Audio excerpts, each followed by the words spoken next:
Bon, avant qu'on se lance sur la vidéo, on va parler un petit peu. Pour ceux que ça fait chier, je vous mets la minute en bas là où il faut avancer pour voir le pistolet qui fait piou-piou. Je voulais qu'on parle un peu parce que déjà, comme vous le voyez, on a changé de décor. Voilà, j'ai changé l'endroit parce que j'ai déménagé tout simplement. Et ma meuf, elle m'a gentiment dit en fait, tes merdes, je les veux plus à la maison. Voilà. Donc du coup, bah, ça a été une bonne chose hein, parce que j'ai aménagé ça. Le gros point sympa, c'est que bah, du coup, on a un cadre déjà pour filmer qui est un peu plus cool. Je vous mets les images. La deuxième grosse partie, c'est que je suis en train d'installer un gros atelier. Je sais pas encore ce qu'on va y faire, mais en tout cas, moi, ça me permet d'avoir de la place. Ça va permettre de pouvoir potentiellement recevoir des gens, de pouvoir bricoler à plusieurs, pouvoir recevoir des gars, faire, je vais pas dire des masterclass, mais en gros, peut-être des ateliers d'upgrade, etc. Enfin, j'en sais rien. C'est dur encore de dire ce qu'on va faire. Je voulais faire un petit point sur ce qui vient de s'écouler parce que la chaîne a 5 mois, je veux dire c'est tout récent. Faut savoir que ça a commencé avec 2-3 vidéos en mode je suis mon plan de travail, etc. Alors, je dis pas qu'on en est très loin, hein. Je veux dire c'est tout petit encore, on s'amuse hein, juste. Et il n'y a pas de but que ça devienne, enfin, il y aura toujours le même manque de professionnalisme qu'il y avait déjà.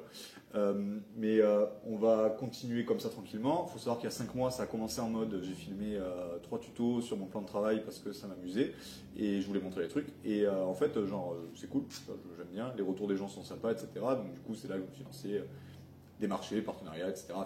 Bref, ça s'est passé de ouf à mon goût, genre c'est trop bien. Les gens sont réceptifs. Le moindre com qui me dit que la vidéo l'a aidé, ben, moi je trouve ça trop bien. En fait, c'est vraiment le but du truc, c'est de proposer quelque chose qui peut aider les gens. Donc vraiment, je suis trop content de comment ça se passe. On va continuer comme ça. Je peux pas. On va teaser un petit peu les projets de l'année. Je peux pas vous dire que ce qu'on va faire exactement, ce qui va nous attendre sur l'année, parce que je savais pas qu'il y a 8 mois déjà, j'allais faire un YouTube. Mais je vais parler un peu des projets à venir parce que bah, du coup, j'ai pas fait grand chose ces derniers temps parce que j'ai essayé justement d'aménager ça pour préparer un truc pour la rentrée. Et dans les projets à venir, sur les trucs sur lesquels on va bosser, c'est que je me suis acheté déjà un Ghetto Blaster. Alors, il faut savoir que Double Eagle m'a envoyé un Ghetto Blaster, mais il n'était pas à mon goût esthétiquement. Et que, parce que j'avais dit, bah, moi, si je peux avoir le 7 pouces gris, je serais très content. Ils m'ont envoyé le 9,5 ou 10 pouces noir. Et c'était trop bien à eux. Hein. Donc, en fait, je l'ai vendu et je savais que je m'en reprendrais à l'occasion. Donc, je me suis acheté le 7 pouces gris. Donc, je suis trop content. J'ai acheté tout le matos pour s'amuser avec. Je me suis pris les Charge of Guns Modify, Nozzle Guns Modify, la valve FEDA. J'ai commandé le nouveau bloc Max dont on parlera, le M4T qui vient de sortir. Donc ça, on va faire un petit chapitre GBBR pour s'amuser parce que c'est quelque chose que je maîtrise pas trop et j'ai envie de m'amuser avec, voir est-ce qu'on peut avoir vraiment d'excellentes performances parce que les mecs qui jouent GBBR, de ce que j'ai compris en fait maintenant avec un GBBR, bon, on peut jouer l'hiver, on peut avoir des bonnes performances, etc. Je suis pas sûr d'avoir tout compris parce qu'ils le disent en chouignant en général, mais on va faire la partie 2 bientôt de l'AEG silencieux. J'ai reçu pas mal de pièces, je suis en train d'accumuler, c'est pour ça que ça traîne un peu. La réplique, elle est pour un collègue, elle est pour Genki, qui est admin 5,95 aussi. On va y mettre les nouveaux 10.1 que Solink m'a envoyé en hélicoïdal en bêta avant de lancer la prod justement pour voir ce que ça donnait. On va tester le Scylla de Jeftron qui m'ont envoyé, très sympa à eux parce que je les avais contactés une fois et ils m'avaient dit gentiment que ma chaîne n'était pas assez bien pour eux. Donc je suis très content qu'ils aient changé d'avis et qu'ils me l'ont envoyé. On va mettre pas mal de choses dedans, on va pouvoir vraiment s'amuser. On va remettre en marche du coup le brushless, le V5 de chez Solink qui est toujours le meilleur brushless. D'ailleurs les brushless sont tout le matos Solink est arrivé, enfin en grande partie du moins, une grosse partie de la gamme est arrivé chez Power 6. Que je suis très content de citer parce que je suis content qu'ils aient fait ça, même si c'est pas du tout un partenaire de la chaîne. Enfin voilà, on va faire plein de choses qui sont très cool. Là aujourd'hui, on va principalement parler du staccato. Comme j'ai dit il y a un mois quand je l'ai reçu, c'était un staccato qui était donc du coup c'est Ivaï Korop qui m'a envoyé ça, donc je remercie Raphaël encore une fois de me l'avoir envoyé.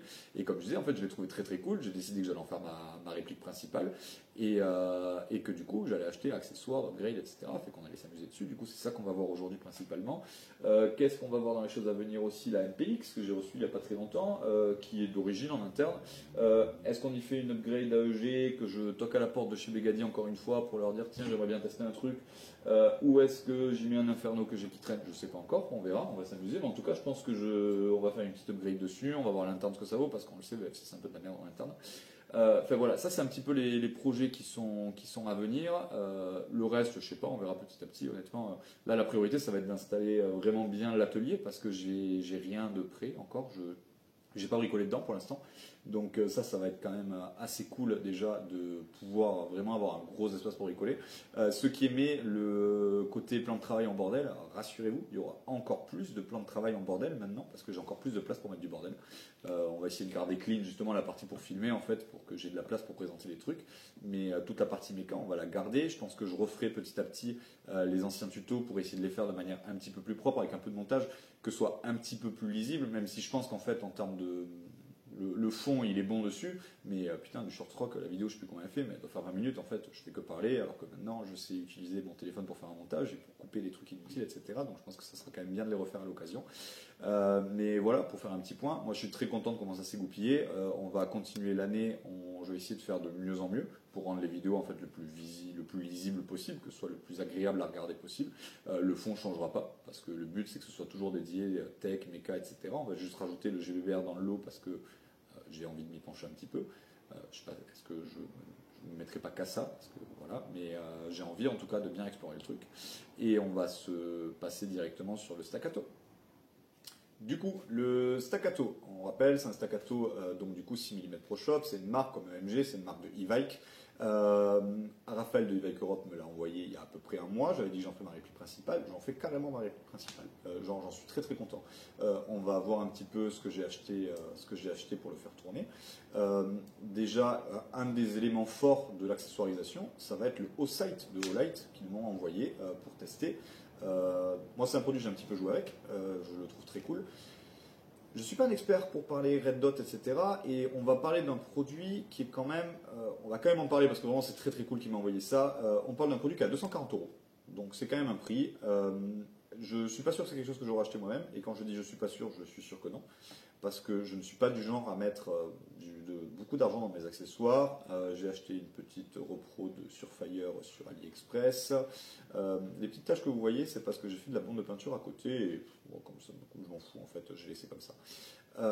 Et je me suis acheté un petit holster sur AliExpress également. Et en interne, en fait, la réplique elle tombe très bien de base.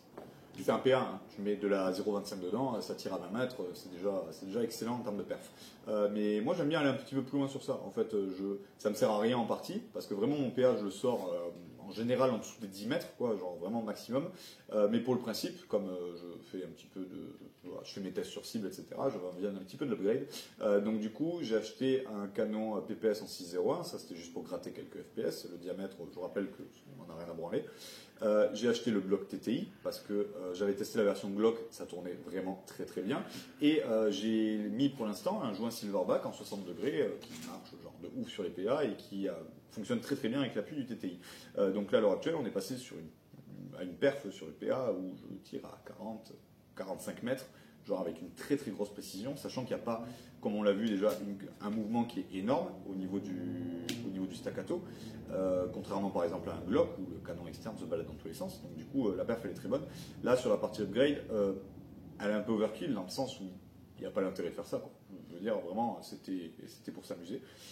Mais j'avais envie si je veux toucher à 40 mètres, je touche à 40 mètres, quoi. C'était le but. Et là, du coup, l'ensemble de l'upgrade fonctionne très très bien. Le reste, j'ai rien touché parce que vraiment ça tourne très très bien. Et je pense qu'on va s'attarder un petit peu du coup sur le Olight. Le O-Sight de chez Olight.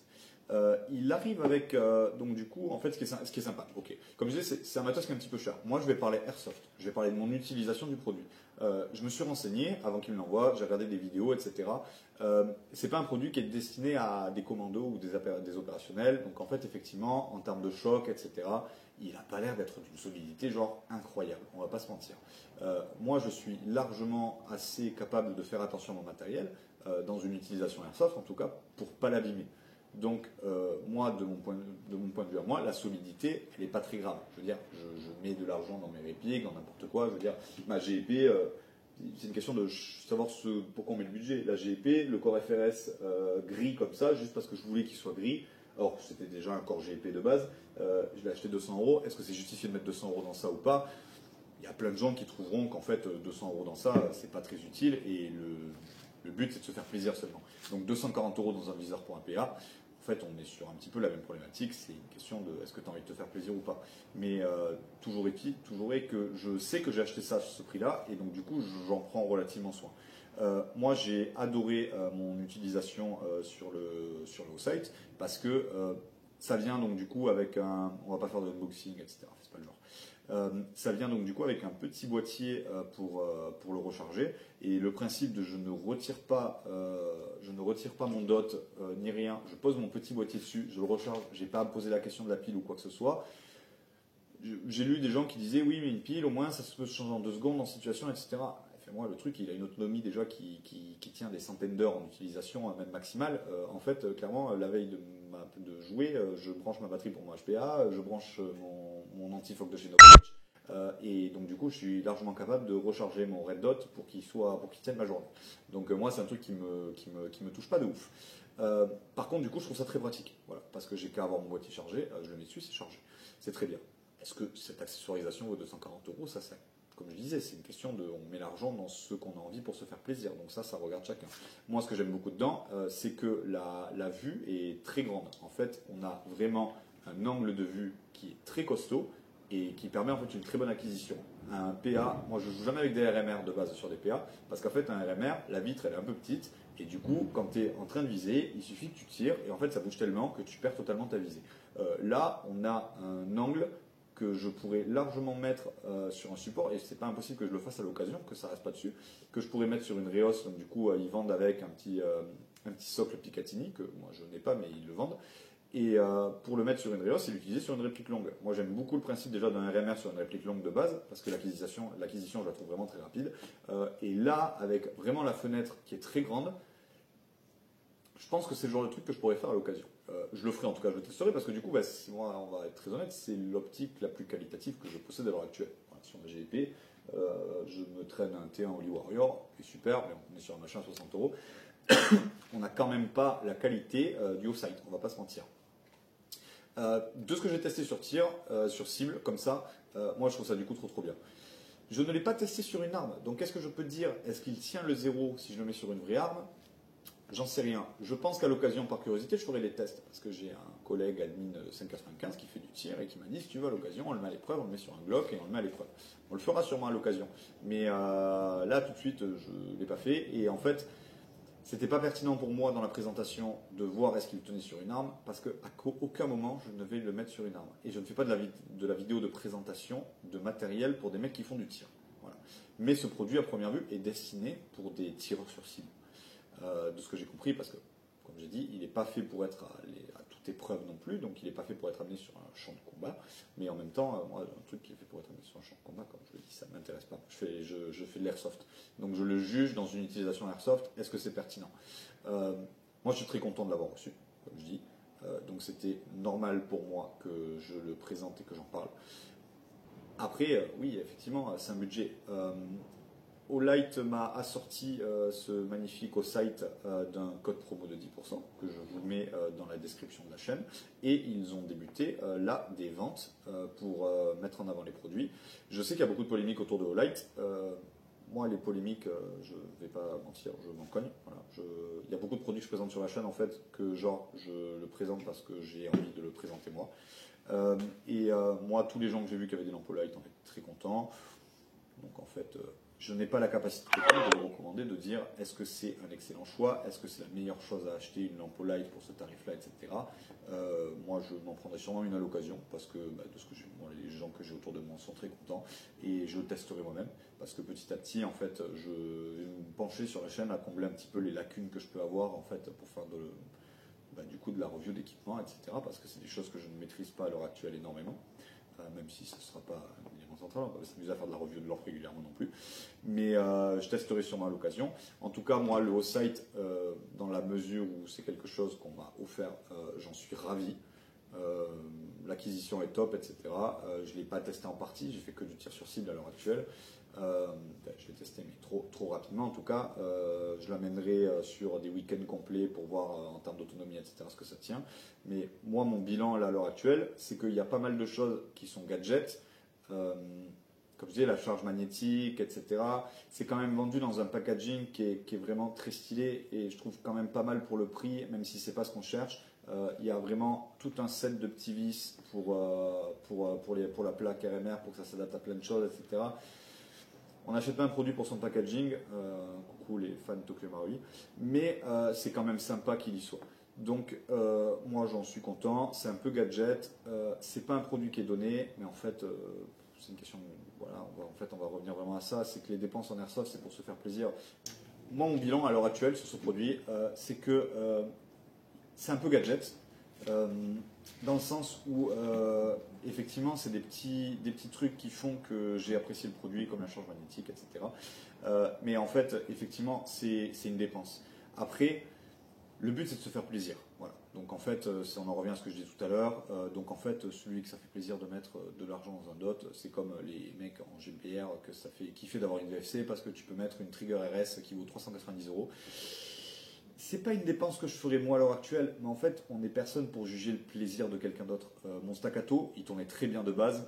J'aurais très bien pu garder le grip noir, mais ça me faisait plaisir d'avoir un grip gris. Il n'y a pas de plus-value concrète à ce changement hors esthétique et donc hors me faire plaisir. Du coup, perso, moi, ce site, je vais jouer avec parce que j'en suis très content.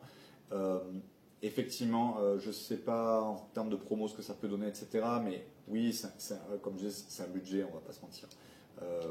Moi, j'aurais pas mis cette dépense-là comme ça dedans parce que c'est quand même élevé et que il y a d'autres choses qui me font plus plaisir. Par contre, j'en suis ravi, quoi. Je ferai pas la vidéo aujourd'hui si j'avais pas été satisfait du produit parce que j'ai rien à gagner à faire la vidéo.